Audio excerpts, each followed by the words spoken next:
Isang mapagpalang umaga po sa inyong lahat. Nawa po kayong lahat ay nagalak sa pag-indak. Amen po ba yon? At ang kininyo po sa inyong pag-indak, mayroon na pong naramdaman kayong kagalingan sa inyong katawan. Buhay po ba ang Diyos?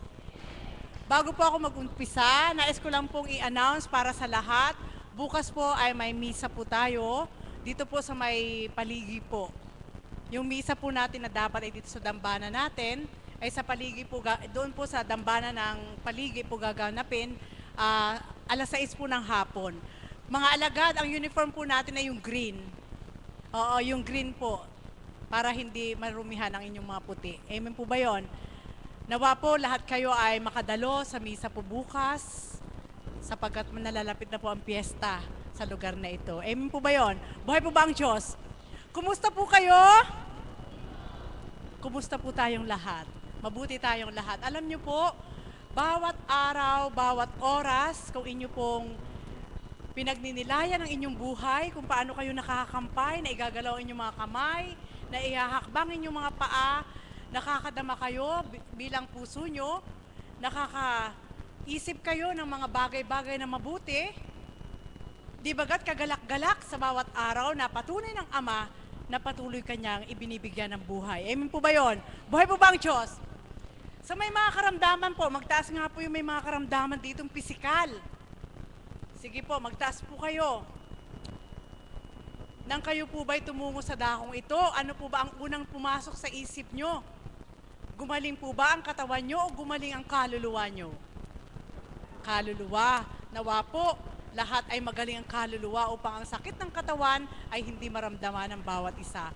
Ngayong umaga po, magkakaroon po ako ng isang pagninilay na ibibigay sa inyo at tatawag po ako ng mga magbabahagi na alam ko po na kakapulutan nyo po ng aral na ilang araw din po, puro pasyente po ang nagbahagi. Nasabi ko nga sa ating Panginoon kanina habang dumudulog po ako, nawa po ipatnubayan nyo po ako sa pagpasilitate ng marapat para sa mga kapatid ko. At isa lang po yung pumasok sa isip ko. Sa dakong ito, lahat po tayo naghahangad na matutunan ang karunungan ng ating Panginoon. At kami po bilang mga alagad, mag-isang Apo Kunching, at ang mga kaps na tuwirang nanahan sa dakong ito, hindi lang po lupang katawan ang minithi po namin magkaroon ng kagalingan. Amen po ba yon? Maging higit na minithi namin na matutunan ang karunungan ng ating Panginoon upang magkaroon ng pagkain ang aming mga kaluluwa. At sa bawat araw po ng paghahasik ng salita ng mahal na Apo Kunching, sa patnubay ng Banal na Espiritu at sa kapangyarihan niya, patuloy po niyang inihahasik ang mga salita na magiging daan at susi ng ating kalooban upang higit nating maramdaman na ang Diyos ay buhay sa dakong ito. Amen po ba yon? Buhay po ba ang Diyos?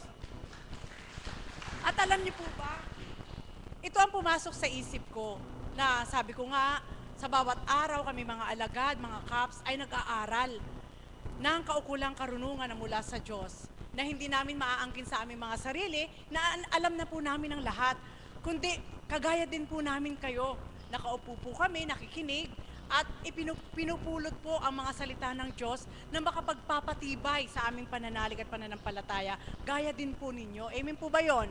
Kaya sa bawat araw, hindi po namin namamalayan na ang aming personalidad, nakaloob ng Diyos, na akala namin sa unang buhay ay wala kaming kwenta, ngayon ay nagkakaroon ng kabuluhan sapagkat sa mga natututurang mga aral mula sa Banal na Espiritu sa katawan nating mahal na Apo Kunching, nakakatupad at nakagaganap doon sa kakayanan na dulot din ng Diyos para sa aming mga katauhan. Amen po ba yon? Buhay po ba ang Diyos? Kaya sa madaling salita mga kapatid, habang pinagmamasdan ko po kayo, isa lang po ang nais ko pong ipaabot sa mga puso nyo. Sa tuwina po, alam po namin, dumaan din po kami sa pagdalisay bilang mga karamdaman at hanggang ngayon marami pa rin pong dinadalisay bilang mga alagad. Maging ating mahal na Apo Kunching, sa karamdaman ng lupang katawan na aming nararamdaman, na wala po kayong kamalayan kung paano na po namin dinadala.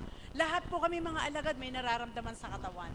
Subalit, sa kaparaanan po na dulot ng Diyos, sa bawat araw ng pagtanggap ng kanyang banal na salita, ito na po yung nagsisilbing gamot na pinanaligan namin sa puso namin at sa isip namin na hindi kami kayang gabiin ng kalaban. Amen po ba yon? At nawa po, yun po yung layon ko pong ipaabot sa inyo. Yung magkaroon kayo sa tuwina ng pag-asa na wag po kayong malugmok sa mga karamdaman na taglay na inyong mga katawan. Amen po ba yun? Buhay po ba ang Diyos? At doon po ngayon papasok, bakit tayo naririto? Bakit po natin minimithi na makilala ang Diyos? Sapagkat ang ating Panginoon ay hindi mahawakan, hindi siya makita ng sino man. Subalit sa paggamit po ng isang kinalugdan ng ating mahal na Apo Kunching, ikaw mismo maikiklaim mo ang sarili mo na nakakausap mo ang Diyos at makakausap mo ang Diyos. Amen po ba yon? Sabihin ng tao, ang yayabang nila, nakakausap nila ang Diyos. Totoo po yun. Nakikipagniig ang Diyos sa pamamagitan ng katapatan ng puso mo. Amen po ba yun? Buhay po ba ang Diyos? At yan po ang magiging daan para higit po nating mapalalim ang karunungan na mula sa Diyos. At alam niyo po ba, sa buhay po namin mga alagad ngayon, siya po yung tunay na pag-asa namin. At kung inyo pong pagninilayan sa mga kaganapan, sabi nga, kung sa unang buhay ang mga hinirang, takot sumuko ng lahat-lahat dahil sayang ang salapi. Kapag nagpagal ka, may pera ka. Sayang kung ano yung pinundasyon mo bilang pagkatao na ito'y iiwanan mo dahil paglilingkuran mo ang Diyos. Ganon din ang mga kaps. Subalit, lahat po pala na yon, kapag 50-50 pa lang ang pagkilala mo sa Diyos, sadyang sasabihin mong sayang. Amen po ba yon? Subalit kung ganap mo na siyang kilala, na ang lahat ng iniwan mo ay kaya niyang ibigay sa'yo kahit wala kang ginagawa, nakaukulan sa pangmundo at siya lang paglingkuran mo, tunay ngang ang Diyos ay pag-asa. Amen po ba yun? Buhay po ba ang Diyos? Sa madaling salita po, sa mga karamdaman niyo po, nakita niyo po, minsan ikinalulugmok po natin yung karamdaman natin sa lupa nating katawan. Halimbawa po, simple lang pong sakit ang ibibigay ko po sa inyo. Sakit ng ulo. Kapag sumakit ang ulo mo, at tinanggap mo sa puso mo na may sakit ka, maging ang lahat ng partes ng katawan mo hindi nagagalaw. Amen po ba yun? At kapag may nararamdaman ka naman sa katawan mo na hindi ka makahakbang, at tinanggap mo na hindi ka na makakahakbang, ang partes ng paa mo hindi rin hahakbang. Amen po ba yun? Sapagkat yun doon nahirati ang isip mo. Subalit, alam niyo po ba mga kapatid, napakadali lang po yan i-rechannel. May i-rechannel po natin yan na hindi tayo bilang tao nagpapagalaw sa katawan natin. Kaya sa bawat araw, hindi ka malulugmok. Kaukulan kung anong nararamdaman mo, kaukulan kung anong wala sa'yo, kundi bawat araw dahil alam mong may Diyos na buhay at sa dakong itong tinutunguhan mo ay nakakaniig mo bilang espiritu sa katauhan ating mahal na Apo Kunching, tayong lahat ay may pag-asa. Buhay po ba ang Diyos? Kaya ngayong umagang ito po ang pagninilay ko na ibibigay sa inyo sapagkat wala nga po tayong tema kung paano kung pinokos, paano mo inaasahan ng Diyos sa buhay mo. Sapagkat minsan masasambit ng tao, inaasahan ko ang Diyos sapagkat binibigyan niya ako ng mga material na bagay na nakapupuno sa aking pangangailangan. Inaasahan ko ang Diyos sapagkat sa isang hiling ko lang sa Kanya, binibigay niya para ako masyahan. Subalit hindi sapat yun mga kapatid. Naasahan niyo po. Minsan, may mga pagdalisay na ginagampanan ang kalooban ng ating Panginoon sa ating mga katawan para asahan niyo rin po siya. Amen po ba yun? Subalit minsan po, hindi nakakamtan ng katagumpayan ng bawat isa dahil doon sa karamdaman na yon na ang inaasahang Diyos ay tatalikdan pa dahil ang tanong, bakit mo ito binigay sa akin? Bakit ako nasasaktan ng ganito? Bakit ako hirap na hirap ng ganito? Yun po ang tanong ng tao. Amen po ba yun? Subalit alam niyo po ba mga kapatid, kahit ganun po ang ginagawa natin sa ating Diyos, patuloy po siyang nagbibigay ng pag-asa sa bawat isa. Nung kang iwanan mo siya, nung kang limutin mo siya, subalit sa tuwina, ang pag-asa ay patuloy niyang ibinibigay. Kaya sa sandaling ito, tatawag po ako sa magbabahagi na alagad. Ang sabi ko sa kanya kanina, feel ko na tawagin kita para maging inspirasyon ng mga kapatid mong mga kapatid na tumutungo sa dambana bilang ikaw isang alagad na minsan ka lang naman magsalita. Subalit, sa kaparaanan na dulot sa iyo ng Diyos, maging ako ay isang patutuo kung paano po siya nagtibay sa karamdaman na tinamo ng kanyang lupang katawan at kung paano siyang binuhay ng ating Panginoon sapagkat siya ang pag-asa. Kaya tinatawagan ko po sa inyo si kapatid na Pearl, na sabi ko nga, tatawagin kitang una para maibigay ang inspirasyon na hindi basta-basta mga pagsubok ang dumating sa kanya sa lupa niyang katawan na naging tatak upang patuloy niyang asahan ng Diyos na sa kanya ay bubuhay. Muli, magandang umaga at maraming salamat. Kapatid na Pearl.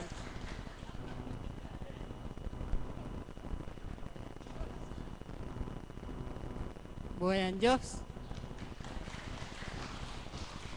Magandang umaga po sa atin lahat at muli pinapupurihan ko ang Ama at muli ako'y naanyayahan dito upang ipahayag ang mga pagpapala at biyaya niyang binigay sa akin. Ah, Sino po ba dito yung naririto ngayon na ang hinahangad ay kagalingan? Pakitaas nga lang po ang mga kamay. Ay, marami po. Nalulungkot po ba kayo dahil kayo may karamdaman? Opo, tama po yun. Huwag po kayong malungkot dahil po yan karamdaman ay isa lamang po na pagdalisay sa atin ng Ama.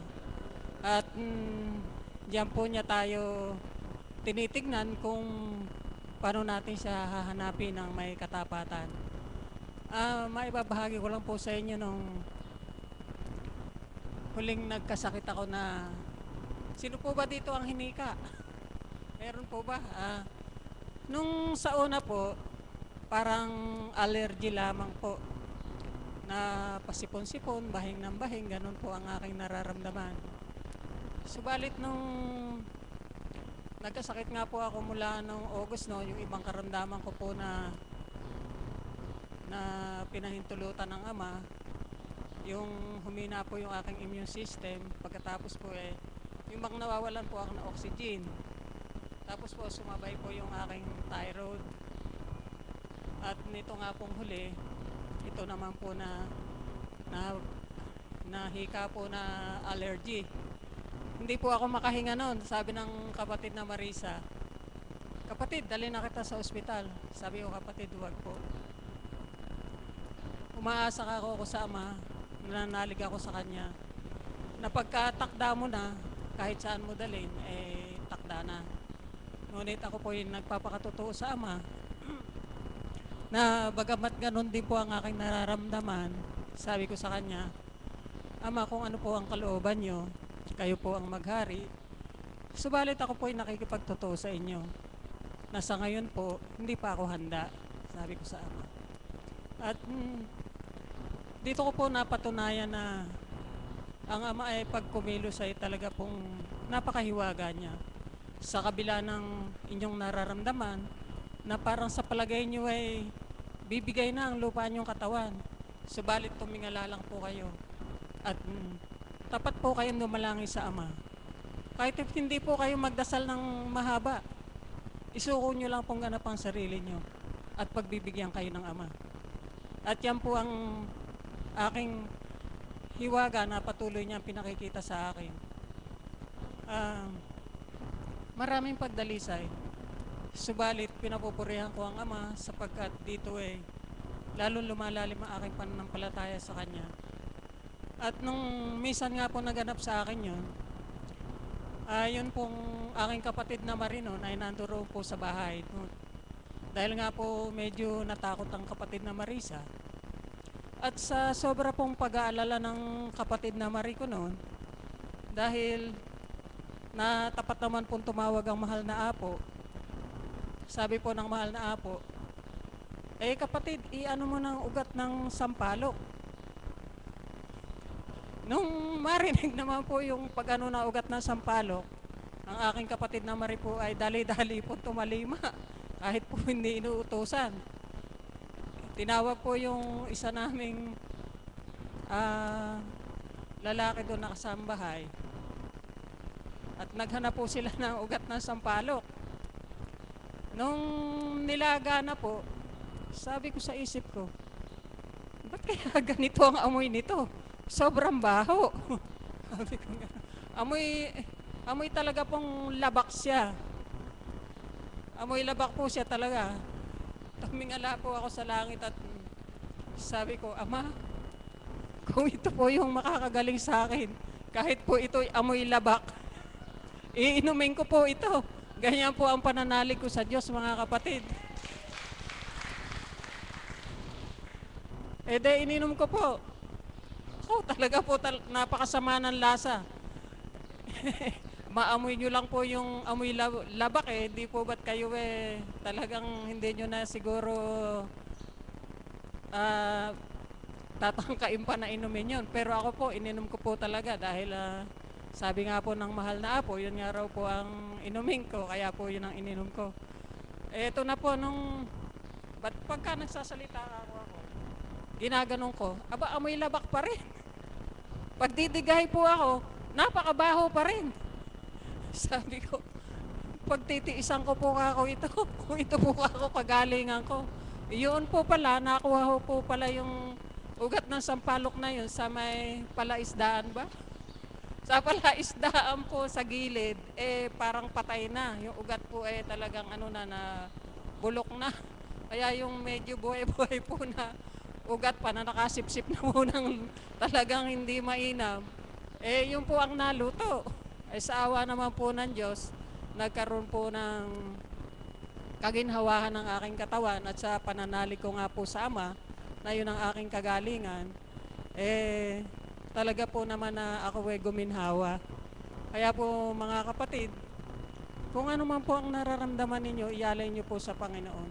Sapagkat po sa araw-araw, hindi lang po kailangan po ay kagalakan, paglilibang ating gagawin, kundi po sa araw-araw wag tayong makalimot na hindi man po tayo ng panalangin na mahaba, yung dumulog lang po tayo ng may katapatan kahit po maigsi lamang, ay pakikinggan tayo ng Ama. Kaya po, pinapupurihan ko siya, pinasasalamatan ko siya sa lahat ng mga hiwaga na ginawa sa akin ng Diyos. At hanggang dito na lamang po at maraming salamat po sa inyo lahat. Salamat, mahal na kapatid. Ako po ang magtutuloy. Karampot, sususugan ko lang po. Kung narinig niyo po ang pagbabahagi niya, sa katotohanan lang, sasabihin ko po sa inyo, malakas ang loob ko. Subalit pagdating na aktual ka na nakakakita ng hirap huminga at iba na yung kulay niya, sadya po talagang sinungaling ako pag hindi ko sasabihin sa inyo, hindi ako kinabahan. Kinabahan po ako. Sapagkat, syempre po, tinawagan ko kaagad si kapatid na Marie. Nakita ko po, iba na po yung tsura niya. Sabi ko, kapatid, gusto mo bang dalhin kita sa ospital? Sabi ko sa kanya, para lang marilib ka kung kailangan ng oxygen. Alam niyo po, sambit niya sa akin, hindi mother, sabi niya, kung kalooban ng Ama na ako'y mamamatay ako. Kung kalooban niya na ako'y bubuhayin, mabubuhay ako. Si Apo lang magpapagaling sa akin. Buhay pa ba ang Diyos? Amen po ba yun? Kaya, yung yung sampalok na yun, nung kwento ko sa kanya, talaga siguro ganyan. Sabi ko, ang pagkakamali ko, siyempre po nataranta na rin po ako, hindi ko po kinaskas yung balat. Kaya po yung balat na nakasawsaw sa labak, kasama pong nilaga. Talaga pong hinugasan ko lang. Bakit ka ako ang itim nito at bakit ganito ang amoy? Nung nagpakuha na po ako nung kasunod na araw, binahagi sa akin po ng Espiritu na kailangan po pala yung kaskasin ng balat bago ko itinawag sa mahal na Apo. So, pinakita po, kapag ikaw ay taong-tao na ikaw ay natataranta at hindi mo kaagad pagdaka naisip ang gagawin ng Diyos, matataranta ka pa. Amen po ba yun? Mabuti nga lang po at malakas ang pananalig ni kapatid na Pearl. Sapagkat yung amoy talaga po na yun, napakabaho po talaga. Subalit, sabi nga ni kapatid na Marie, yun ay ugat ng sampalok na kinuha na makagagaling, tingnan nyo po, hanggang ngayon buhay siya. Buhay po ba ang Diyos? Ganon mga kapatid. Sapagkat ang pag-asa po niya, ang Diyos ang magpapagaling, hindi lang po yun. Ano ang mga karamdaman na pumasok kay kapatid na Pearl? Buong katawan po niya, sino ang nagka-psoriasis po dito? Siya po, nagka-psoriasis din po siya. Kaya lang po siya hindi pumasok nung huli na ilang araw, sapagkat nung napuno na ang kanyang katawan, ito na lang po ang natitira, na hindi nalagyan ng psoriasis. Bawat paghakbang po niya, nagbibitak-bitak po yung sukat. At pati sa mukha, talaga pong mahabag ka po talaga. At bukod po doon, yung nawawalan nga po siya ng oxygen. Kaya halos simula, yung kanyang kamay, makita nyo po na i-action po niya, putol po yun. Dinugtong lang po yun ng banal na Espiritu sa katauhan nating mahal na Apo Kunching na hindi gumamit ng bakal. Buhay po ba ang Diyos? Kaya mga kapatid, anong nais ko po ituran sa inyo? Ganyan po ang pagdalisay po sa mga alagad na akala nyo lang po, lagi kami nakangiti. Wala po kayong kamalayan. Kaya nasasambit po namin sa inyong lumaban kayo. Lumaban po kayo sapagkat walang ibang may karapatan sa buhay po natin kundi ang ating Panginoon. Kaya umayaw man tayo at umuo tayo, hindi pa rin natin paaring panghawakan kung ano yung desisyon natin. Kundi ang Diyos pa rin ang kailangang manguna at mag-ari na siya ang tunay na pag-asa para sa ating buhay. Buhay po ba ang Diyos? Inaantok po ba kayo? Huwag po kayong aantukin ha. Alam ko po na ito ay kalooban ng ating Panginoon na kayong lahat ay masidla ng pag-asa upang anuman ang inyong nararamdaman, patuloy po kayong lumaban na ang Diyos ay buhay. At ngayon naman po, tatawagin ko po isang veterano. Veteranong alagad po na simula sa simula naglingkod ang ating mahal na apo ay una po siya naging pasyente din, tagasunod. Nasabi ko nga po sa inyo, ito ay pagbabalik tanaw kung paano nagsipagtibay ang mga alagad na hanggang ngayon ay patuloy nakatindig sa kabila ng mga pinagdaraanan. Tatawagin ko po si Tita Amor.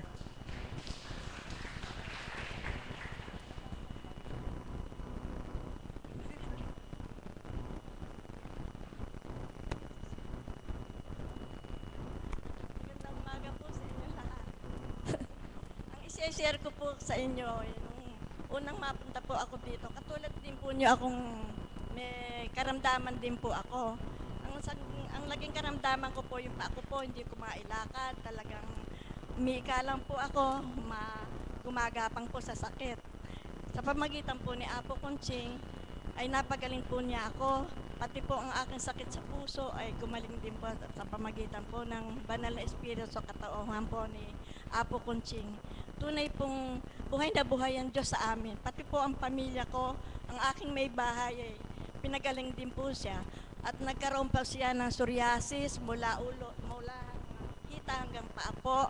Talaga pong nagnanaknak po yun. Ako po ang naatasan, magbanyos po ako sa aking may bahay sa loob ng 9 na araw po. Pagkaraan po ng 9 na araw, ay talaga pong gumaling, palang himala po, niwala pong kapilat-pilat po ang kanyang mga paa. Tapos po ang anak ko, nagbuntis po. Meron po siyang bukol sa matris at na-share ko po yun, meron kaming vigil po ng gabi na yon at naroon po ang banal na espiritu sa katauhan po ni Apo Conching at sinabi niyang wag kang malungkot at ang kinin mo na sa paglabas ng anak mo, pag nanganak po siya, ay kasama lalabas po ang buko niya sa kanyang matris. Tunay pong totoo. Kanya ako po, narito po, naglilingkod hanggang makakaya ko po. Araw-araw po, nandito po ako, naglilingkod po sa kanya. Siguro po kung hindi po ako naging matapat at maging matatag, talaga pong niaalay ko po sa kanya lahat ng aking kalakasan. At patuloy po niya akong binibigyan ng kalakasan. Maski na po sa oras po ng pagbabanyos, talaga pong pag nagbanyos po kayo, kung ilan po ang babanyusan, yun din po ang bubuhatin po yung kobre. Ibababa at itataas po. Sa edad ko pong ito, talagang senior citizen na po ako. Siguro po, yung iba po, hindi magagawa po yun. Kanya ako po, nagpapasalamat po sa ating Ama. Tunay siyang buhay sa aming pamilya at sa atin. Maraming salamat po. Salamat po, Nanay. Alam niyo po, sino po ang may edad na 68 dito? 68, tapos taas nga po ng kamay. 68 years old. Sino pa? 77. Yung 68 lang po. 69. Ayan po, si Tita Amor, 68 years. Ang liksi-liksi po niya. Amen po ba yun? Buhay po ba ang Diyos? Nakita niyo po, sa dakong ito, wala man pong nakakamta na material na nakikita nyo sa aming mga kamay, subalit kaming lahat po na naririto bilang mga alagad ay aliw na aliw sa kaloob ng Diyos sa aming buhay. At kayo naman po, alam ko sorpresa sa kanya to eh. Feel ko siyang tawagin sa kalooban ng ating Panginoon na pinasilay sa akin kung paano siya lumalaban na isang alagad na sa kabila ng kanyang nararamdaman, patuloy na humahakbang, patungo sa dakong banal, sa kalooban ng ating Panginoon, sa ating mga Apo Conching, na masisilayan nyo ang katotohanan kung paano nga po ba dinadala ng mga hinirang ang mga pagdalisay, ang ginagampanan ni Satanas sa aming buhay, na ang Diyos ang nagpapalaya sa lahat ng aming nagagampanan. Kaya tinatawagan ko po si Tita Grace, sa kalooban ng ating Panginoon, gusto ko po kayong akayin. Si Tita Grace.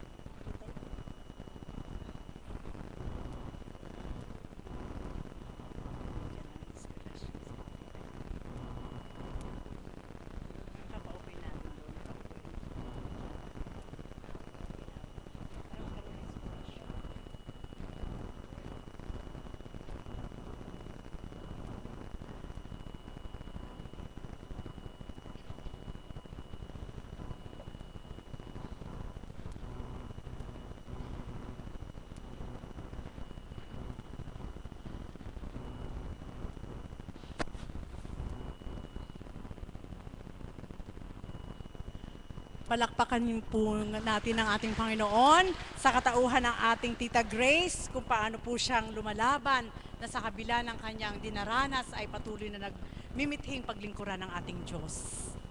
Dahil siya ang pag-asa, siya ang buhay, at sa kanya inilagak ang kanyang buhay. Magandang umaga po. Buhay po ba ang Diyos? Pasensya na po kung medyo hirap po ako magsalita. Subalit, noong po dating buhay, masigla po ang aking katawan. Subalit, wala po, hindi po ako umaasa sa Ama. Ako po ay umaasa sa sariling lakas. Sa sariling lakas. Mali po yun. Subalit, nang ako po ay makarating dito sa dambana nang makilala ang Ama, nahirang po ako bilang isang alagad. Doon po, unti-unti kong natanggap ang Panginoon. At noon ko po nalaman na hindi tayo dapat umasa sa sarili natin, kundi sa Ama.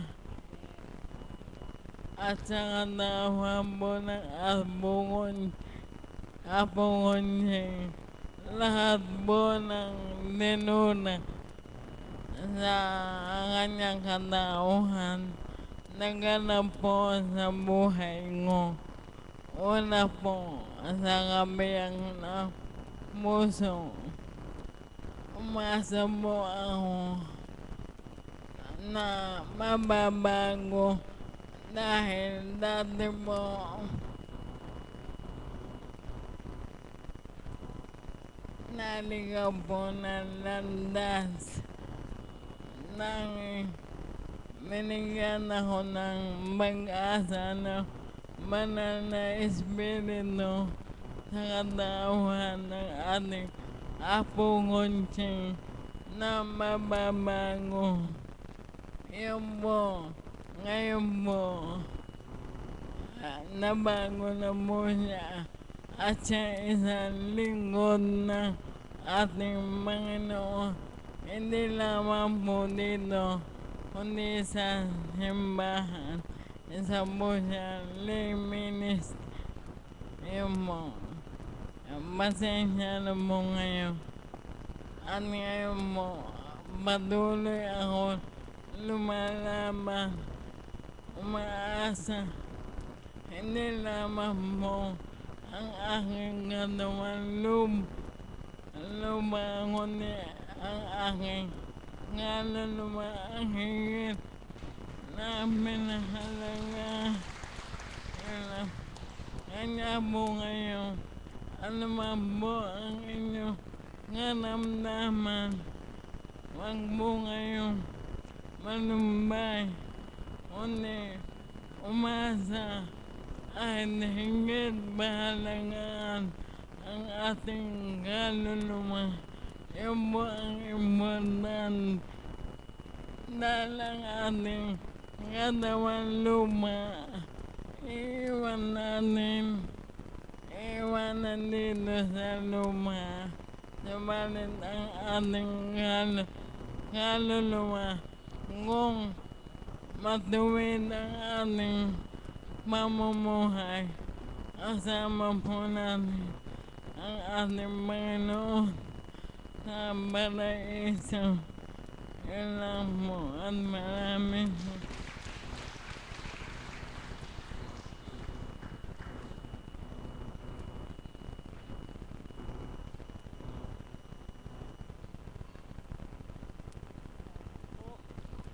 Maraming salamat po, dakilang Ama, sa ipinagkaloob niyo po sa aming kapatid na Tita Grace na lakas at tibay ng pananalig sa iyo upang sa bawat araw ay magkaroon siya ng pag-asa na ikaw ang lakas, ikaw ang buhay at ikaw ang kanya mapagtagumpayan.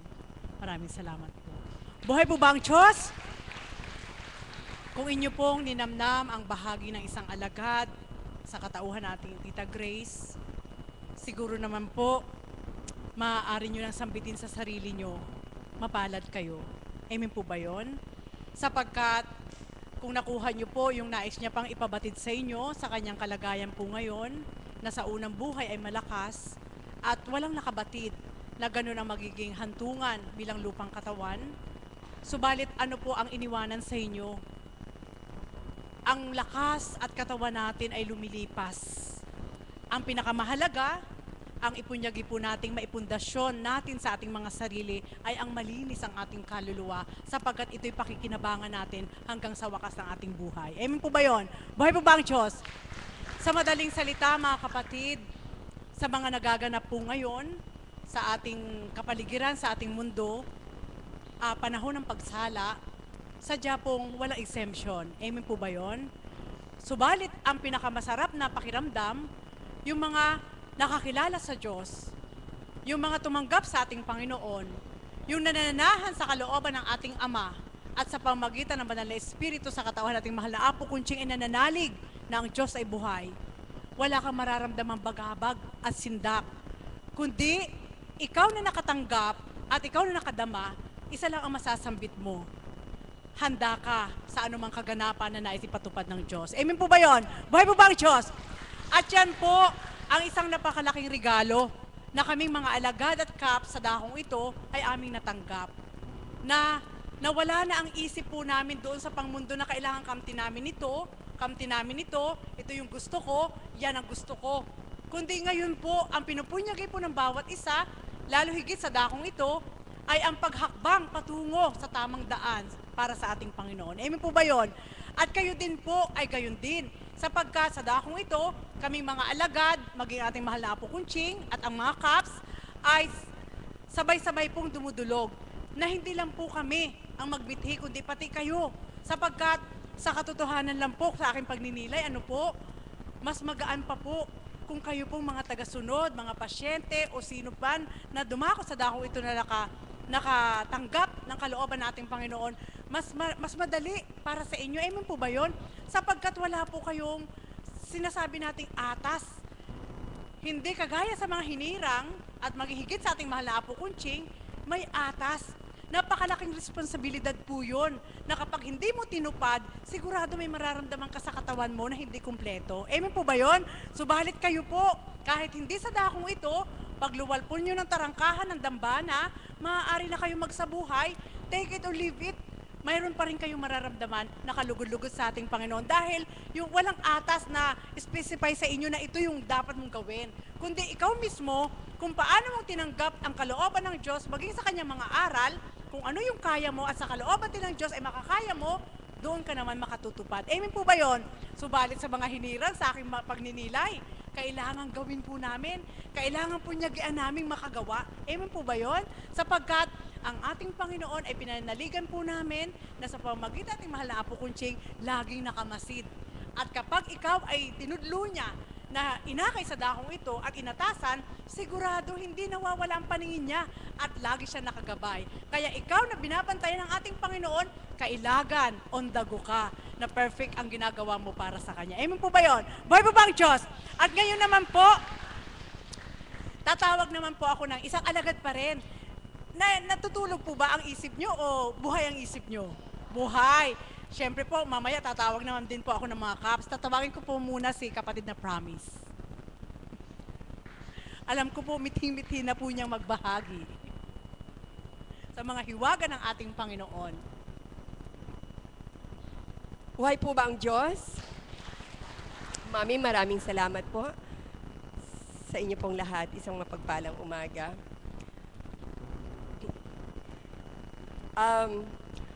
Palakpakan po natin ang buhay na Diyos. Sadyang Marami pong magandang bagay na dapat ibahagi sa araw-araw. Mula sa pagmulat ng ating mga mata hanggang sa pagtulog.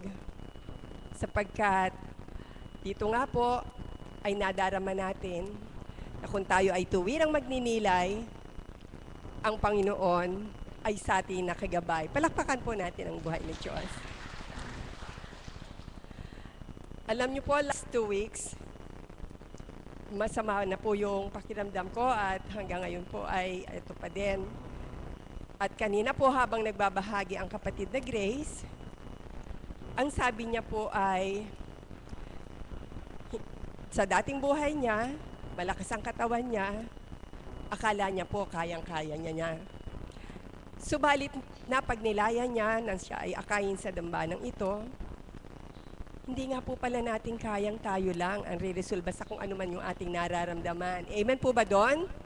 Ano man po ang ating dalahin, ano man po ang bumabagabag sa ating puso't kaisipan, kapag ito po ay hindi natin inalay sa Ama at hindi natin isinukungganap ang ating sarili, wala po tayong makakamit ang kapayapaan ng kaisipan. Amen po ba doon? Kagaya po ng mga marami din ditong kasama naming alagad, maging ang CAPS, sila man po, gaya ng sinasabi sa araw-araw, mayroon ding sarili-sariling nararamdaman. Nung magbahagi po ang kapatid na Pearl, totoo po, kahit ako nga po siguro, talagang hindi ko rin maiinom. Yung nilagang ugat ng sampalok na nababad sa labak. Sapagkat talaga po maamoy mo lang yung labak, lalayo ka na dun sa labak.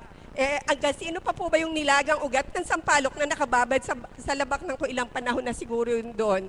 Subalit sa pananalig sa Panginoon, bilang atas at sinabi ng Banal na Espiritu sa katauhan ng Apo Kunching, na makagagaling yon sa kanyang nararamdaman, kung kaya't buong pananalig niyang ininom ang nilagang ugat ng sampalok na nakababad sa labak at nilaga at umaamoy pa rin ang pagkalabak. Palakpakan po natin ang buhay na Diyos.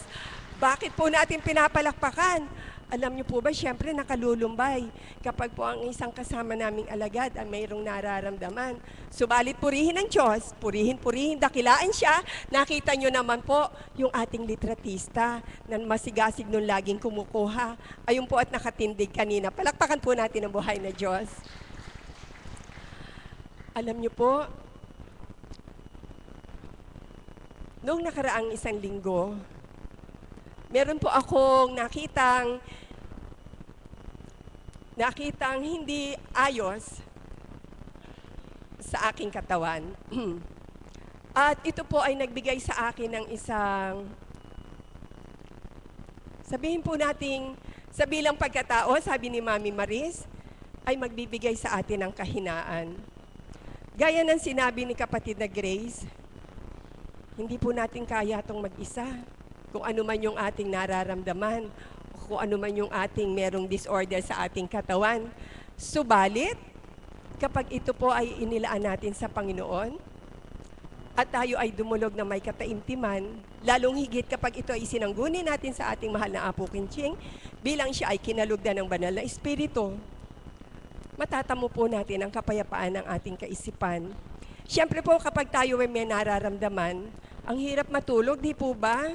Pag po merong masakit, hindi po ba? Lalo na kung paulit-ulit, nagugulo po yung ating kaisipan. Kumbaga yung hilera nasisira. Amen po ba doon? Amen po doon. Dahil po sa, pag po meron tayong hindi magandang napapansin, siyempre po, sirang-sira na yung diskarte natin. Sirang-sira na po yung huwisyo natin. Yung ating pong wisdom ay nasisira na sa pagka-align. Subalit purihin ang Ama. Ito po ay isang kong magandang maibabahagi sa inyo na sa araw-araw, sa bawat pagdulog, sa oras ng panalangin, ang sinasambit ko po ay ganito. Hayaan niyo po sa maikling sandali ay ibahagi ko ito at baka po maaaring maging very effective din sa inyo. Ang sabi ko po kapag ako'y nagninilay at nagdarasal, Ama, maraming salamat po sa iyo sa lahat ng biyayang ipinagkaloob mo sa aking buhay. Salamat po, Ama, sa buhay na pahiram, sa aking kalakasan, sa aking kaisipan at sa kalusugang iyong ipinagkaloob. Ama, kung ito pong nararamdaman kong ito ay isang kaparaanan ng iyong pagdalisay, tanging hiling ko lamang po, Ama, bigyan mo ako ng katatagan upang ang lahat ng ito ay mapayapa ako, mapayapa sa aking kaisipan na matanggap. Subalit, Ama ko, ako'y nananalig na sino mang anak mo na sa iyo ay nananalig ng tapat, di mo hahayaang masakitan, magulo, sampu ng kanyang kaisipan. Ama, ang lahat po ng aking pagkatao itinataas ko sa iyo, sapagkat ikaw lamang po, Ama, ang may karapatan.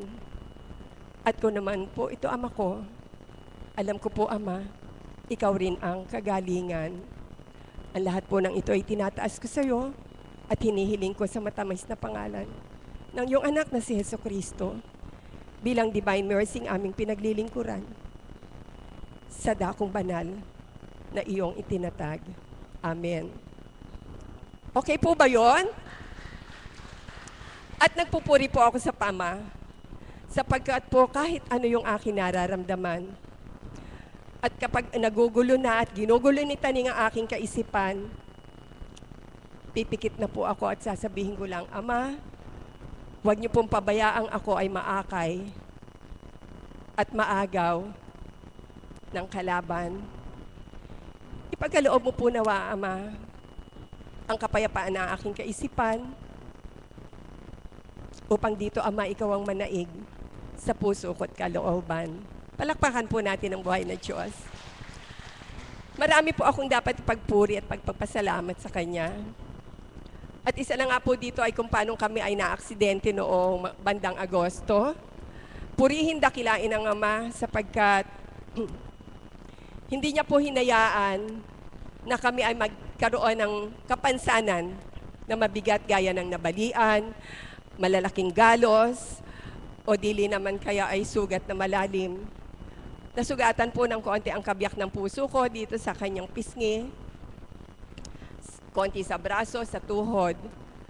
At ako naman po purihin ng Ama na nakaangkas sa sidecar.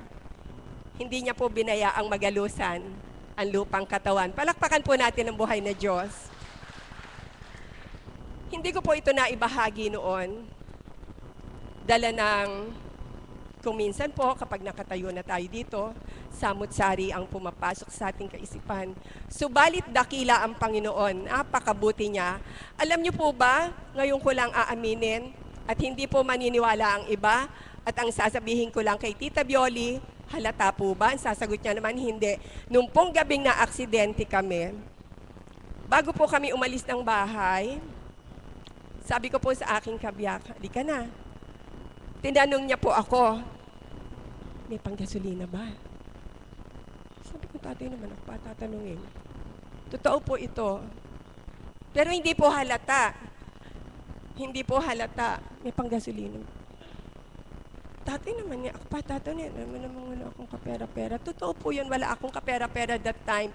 At wala pa po yung, pecha di peligro pa po, wala pa po yung yung araw na pinakamimithi sa namin sa bawat buwan. Ganun pa man po, sumagot ang kabyakon, sabi niya, pasensya na, kabyak ng puso ko kung ito ay sasabihin ko. Sabi niya, sige na, di bahala na, kung saan tayo hinto, di maglakad. Okay, di takbo na po kami. Mula po New Frontier, takbo na po kami. Hindi naman din po kabilisan, pero ang Pandamo kay medyo mabilis din. At noon nga pong panahon na yon, ay ginagawa yung karsada dito sa from Katrina Village, hanggang pa ganon, ginagawa, putol-putol po at may hukay. Doon po sa paglampas ng Katrina, sa may posting mataas, sa poste, ang kasunod ay yung building na mataas yung pader. Andun po yung hukay, pero po merong nakalagay na signage, pero po walang ilaw. Dahil nga po ang oras ay 12:00 ng gabi, nung pong malapit na kami doon, nagulat na lang yung kabya ko at ang nakita na lang namin yung batong malaki na siyang kinagulungan ng gulong ng sidecar kung kami po ay bumaligtad o nabuwal na ganon. Purihin po ang Ama sapagkat sadya pong hindi niya kami pinabayaan. Nung pong gabi na yon, talaga pong totoong 5 man wala ako at siya man naman po ay siguro meron man baka 20, ganon. Nabuwal po kami. Purihin ang Ama sapagkat malinis po ang karsada. Pero po sa daon na yun kasi, kung kailan hating gabi doon, nagririgo doon ang malalaking mga truck. Yung po mga dump truck, yung mga cargo truck, doon po sila dumadaan. Subalit purihin, dakilain ang Ama. Nung pong gabi na yon, malinis ang karsada. Palakpakan po natin ang buhay na Diyos. Eto na po, nabuwal na po kami. Buhay na patotoo po dyan yung anak kong kasama ng Tita Grace, si Julian. Siya po yung nakasakay sa sidecar. Nakatagilid na po kaming ganon. Wala po dahil malinis nga ang karsada. Subalit biglang may dumating na tao. Nakita niya po kami at bago po nangyari yon, itayo na pala kami. Sabi ko, Julie, bumaba ka sa sidecar kasi mabigat na naiipit yung dito ko. At ito nga po yung binabahagi ko kanina na meron akong hindi magandang nakita. O di ayun na po. Biglang may sumasag na tricycle at purihin ang Ama, ito po pala isang taga-bahay pare. At kakilala po yung family ni Julie, kakilala din po ang mahal na Apo Kunching. Ang sabi po nung sumaklolo sa amin, dadalhin po namin kayo sa Sagrada nang kayo po ma-x-ray. Dadalhin po namin kayo nang magamot po yung sugat ni tatay kasi po dumudugo yung mukha niya, sabi niya ganun, may dugo po siya. Pero purihin ang Ama sapagkat nga po, kapag po pala siya ang nasa kalooban mo, hindi ka masyadong matataranta. Andun pa din po yung composure mo. Palakpakan po natin ang buhay na Diyos. Alam niyo po, nung gabi na yon, paano po akong sasagot? O sige po, pupunta na kami sa Sagrada o kung saan man pong ospital yon. Siyempre po, pumapasok ka pa lang, may bill na. Siyempre po, pagka ganong na-aksidente, x-rayin ka agad. Siyempre po, pag ganong na-aksidente, lalo na't may sugat, siswerehan agad. O kung ano man po yung gamot na ibibigay sa iyo, yung anti-tetanus, sasaksakan ka agad. Subalit, alam ko pong magkakaroon naman ng kaparaanan. Pero po sa mga oras na gano'n, na feeling mo ikaw ay walang-wala, katatagan ng kalooban, ipagkakalaob sa iyo ng Panginoon. Palakpakan po natin ang Diyos na buhay. So what we did, umuwi na lang po kami. At hindi na po ako nagtuloy sa vigil dahil vigil po namin noon ng kabataan. Alas 12 ng gabi hanggang alas 3 ng madaling araw. At pinatawag ko na lang po si Julie. Pag uwi po namin sa bahay, hinagilap ko po yung aksibal. Nilinis ko po yung sugat ng aking kabyak. At yun po, nilinis ko lang po at then ganon. Tapos po mga few days after dumating na siya, ako naman po kinabukasan ay umattend na din po ng gawain. Hindi po ba kay dakila ng Panginoon? Kapag time na alam niyang walang-wala ka, hindi ka niya bibigyan ng higit na malalim na problema.